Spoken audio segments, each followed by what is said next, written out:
Asia cup থেকে বাংলাদেশের বিদায়ের পর একটা দিন কেটে গেল, 24 ঘন্টা এখনো হয়নি, 19-20 ঘন্টা হয়েছে। তবে একদিন কেন, 1 বছর 2 বছর 5 বছর পরেও 24 ঘন্টা কেন, 24 মাস 48 মাস 72 মাস পরেও এই ম্যাচটার দিকে আমাদের ফিরে ফিরে তাকাতে হবে। বাংলাদেশ এশিয়া কাপের ফাইনালে খেলার স্বপ্নটাকে যেভাবে বিসর্জন দিল, ওই স্বপ্নটাকে যেইভাবে নিজের হাতে গলা টিপে হত্যা করলো, ওই সম্ভাবনার জায়গাটাকে স্পর্শ ছোঁয়া দূরত্ব থেকে যেভাবে লাথি মেরে অনন্ত মহাকাশে পাঠিয়ে দিলাম আমরা, আমাদের দল, সেই দিকে আসলে আফসোস, দুঃখ, কষ্ট, হাহাকার, রাগ, ক্রোধ নিয়ে ফিরে ফিরে না যাওয়ার কোনো কারণ নেই। মাত্রই তো একটা দিন গেল, আমাদের অনুভূতিগুলো এখনো খুবই টাটকা, কিন্তু একই সঙ্গে অনেকটা ভোতাও হয়ে গিয়েছে আমাদের ক্রিকেট টিমের কাছ থেকে বারবার বারবার এই একই জিনিস দেখতে দেখতে। আমার বরং মনে হচ্ছে অন্য একটা কথা, এই ক্রিকেট দলটাকে আমরা কি দেইনি এবং এর বিনিময়ে আমরা কি পেলাম।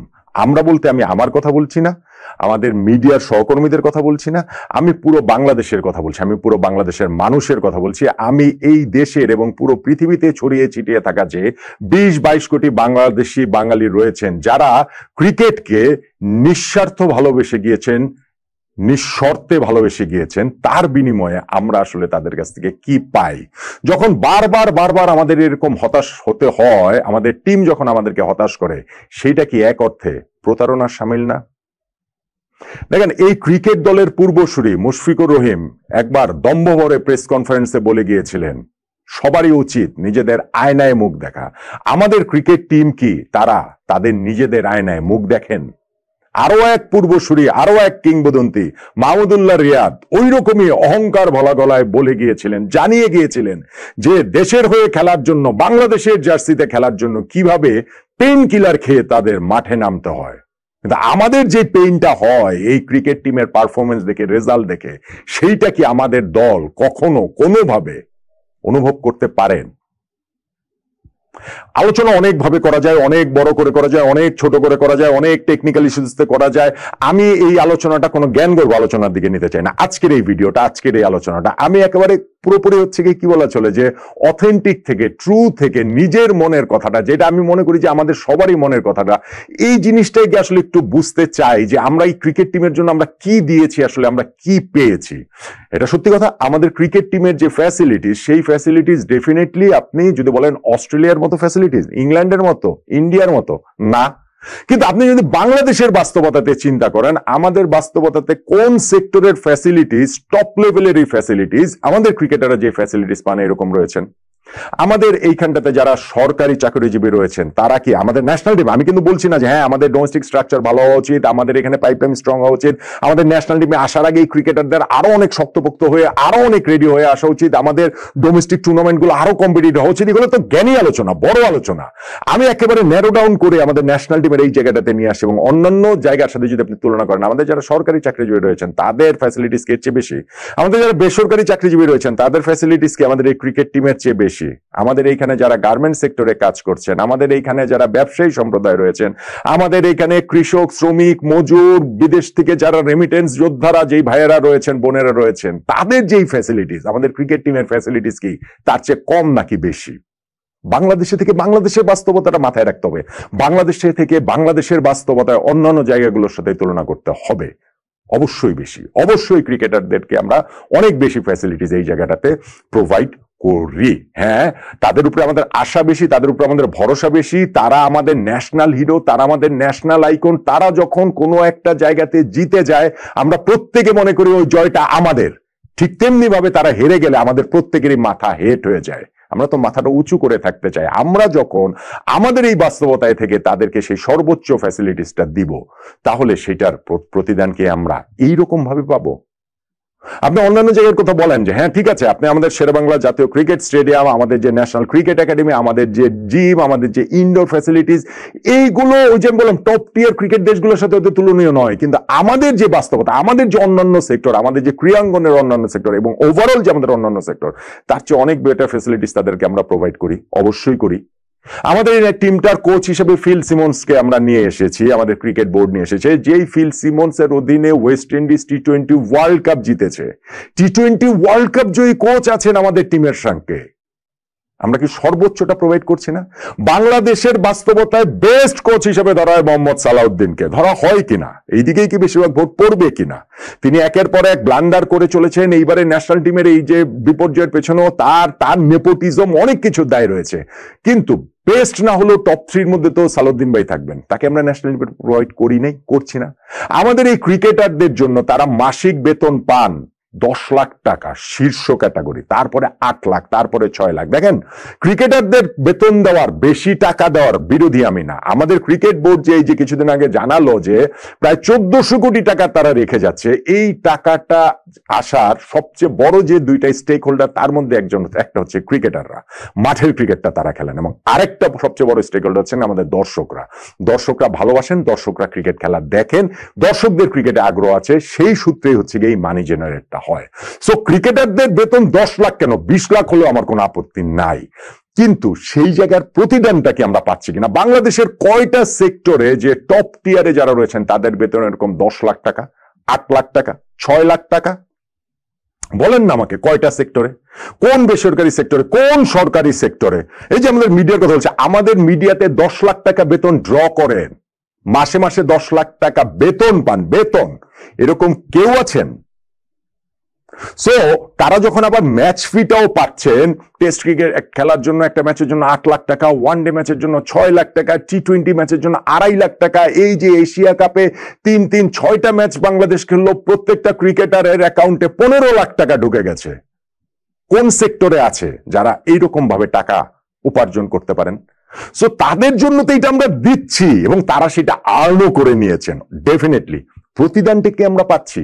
আমাদের কি তারা ওই জায়গাটাতে যথার্থ প্রতিদানটা কি দিতে পারছেন, নাকি আমাদেরকে তারা বারবার হতাশই করে চলেছেন? দেখেন, আমাদের ক্রিকেটারদের, আমি ফ্যাসিলিটিসের কথা বলছি, আমাদের ট্রেনিং এর কথা বলছি, আমাদের কোচিং স্টাফের কথা বলছি। আমাদের কোচিং স্টাফে এরকম 8 জন, 10 জন, 15 জন মানুষ রয়েছেন। বাংলাদেশের কোন সেক্টরটা, ভাই, আপনি চাকরি করেন, আপনি একটা ব্যবসা করেন, আমি আপনাকেই বলছি, আপনি আমাকে বলেন যে আপনি আপনার জায়গাতে হয়তো সবচেয়ে সফল, তুমুল সফল, আপনার চারপাশে কি আপনার সাফল্যটাকে আরো এনহান্স করার জন্য, আরো বাড়িয়ে দেওয়ার জন্য 10 জন, 15 জন বিদেশি এক্সপার্ট, দেশের সবচেয়ে সেরা এক্সপার্টরা কি আছে আপনার সাথে? নাই তো।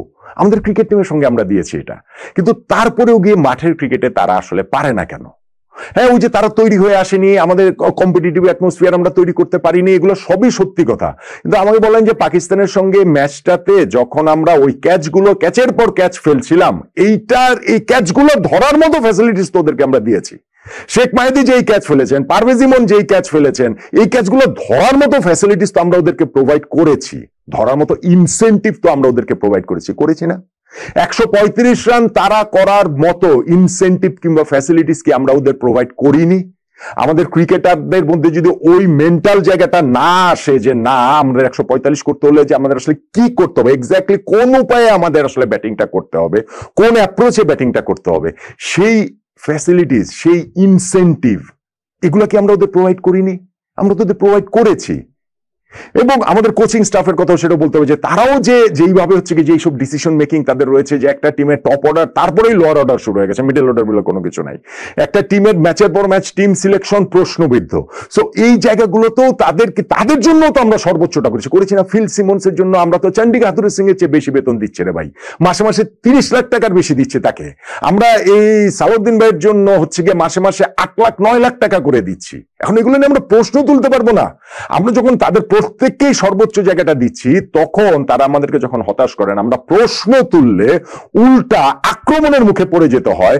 মুশফিক যেটা বলে গিয়েছেন যে আয়নায় সবার মুখ দেখা উচিত, মাহমুদুল্লাহ রিয়াদ যেটা বলে গিয়েছেন যে তারা পেইন কিলার খান, খেলেন, অতএব তারা হচ্ছে অনেক মহান, এই কথাই ন্যাশনাল টিমেরও সবার, প্রায় সবার, আমি সবার বলাটা হয়তো মানে বাড়াবাড়ি আবেগে বলে ফেললাম, কিন্তু এই ন্যাশনাল টিমের সিংহ বা ক্রিকেটারও মনে করেন যে তারা যে কোনো কিছু করতে পারবেন, এবং অন্যরা আসলে তাদেরকে টেনে নামানোর জন্য অন্যরা কাজ করছেন।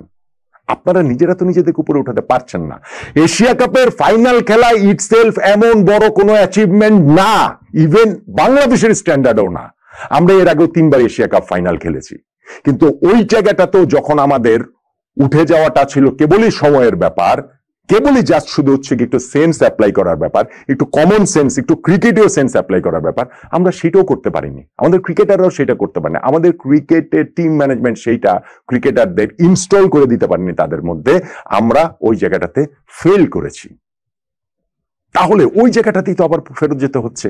এই যে ক্রিকেটারদের যে আমরা ভালোবেসেছি, এই দেশের মানুষ, পুরো পৃথিবীতে ছড়িয়ে ছিটিয়ে থাকে দেশের মানুষ যে ক্রিকেটারদের এরকম নিঃশর্ত এবং নিঃস্বার্থ ভালোবেসেছে, সেই ভালোবাসাটাই কি আসলে ভুল?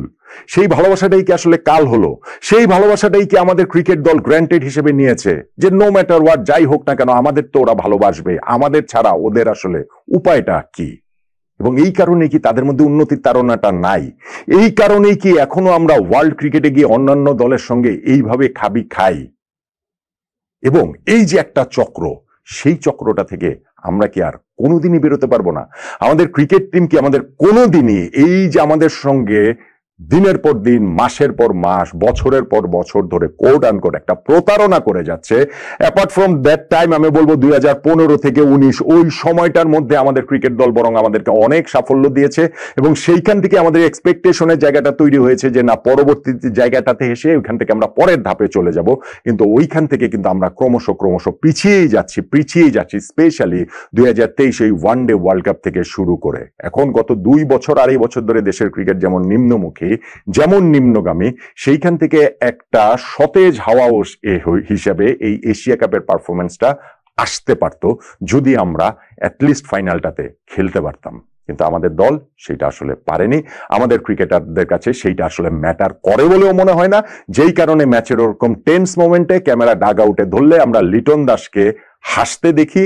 আমরা সবাই যখন দাঁত কামড়াচ্ছি, নখ কামড়াচ্ছি, টেনশনে কি হবে অবস্থা, তখন ন্যাশনাল টিমের ক্যাপ্টেন ওই অবস্থাকে পাত্তা না দিয়ে হাসতে পারেন এবং আমাদের টিম এরকম ভাবেই মুখ থুবড়ে পড়ে যায়। আমরা নিজেই যদি নিজেদেরকে উঠাতে না চাই, আমরা যদি নিজেই নিজেদের উন্নতির জায়গাটা না চাই, তাহলে আমাদের উন্নতিটা কে করবে? অবশ্যই আমাদের ক্রিকেট বোর্ডের অনেক কিছু করা আছে, অবশ্যই পলিসি মেকিং লেভেলে অনেক কিছু করা আছে, অবশ্যই আমাদের দর্শকদের অনেক কিছু করা আছে, মিডিয়ার অনেক কিছু করা আছে, প্রত্যেকটা জায়গাতে করা রয়েছে। কিন্তু পাকিস্তানের সঙ্গে যেইভাবে হেরে এশিয়া কাপ থেকে বাংলাদেশ বিদায় নিয়েছে, এইখানটাতে ক্রিকেট বোর্ডের কোনো দায় নাই, দর্শকদের কোনো দায় নাই, মিডিয়ার কোনো দায় নাই, ফ্যাসিলিটিসের কোনো দায় নাই, ইনসেন্টিভের কোনো দায় নাই। অ্যাবসলিউটলি এটার দায় হচ্ছে গিয়ে ক্রিকেটারদের এবং টিম ম্যানেজমেন্টের। ওই দিন আমরা ফেল করেছি এবং সেটা ব্যতিক্রম হিসেবে না, দিনের পর দিন আমরা এই ফেইলিয়ারের ভেতর দিয়ে যাচ্ছি, এই চক্রের ভেতর দিয়ে আসলে যাচ্ছি। ক্রিকেটারদের নিঃশর্তে এবং নিঃস্বার্থে ভালোবাসাটাই কি আসলে তাদেরকে পেছনে টেনে ধরছে কিনা, সেই প্রশ্নের মুখোমুখি বোধহয় আমাদের হতে হবে। এবং আমাদের ক্রিকেটারদেরও তাদের ওই পূর্বসূরির কথা ধার করেই বলি, পেইন কিলার খাওয়ার গল্প না বলে আমাদের যে কতটা পেইন সেটা একটু বোঝার চেষ্টা করুন।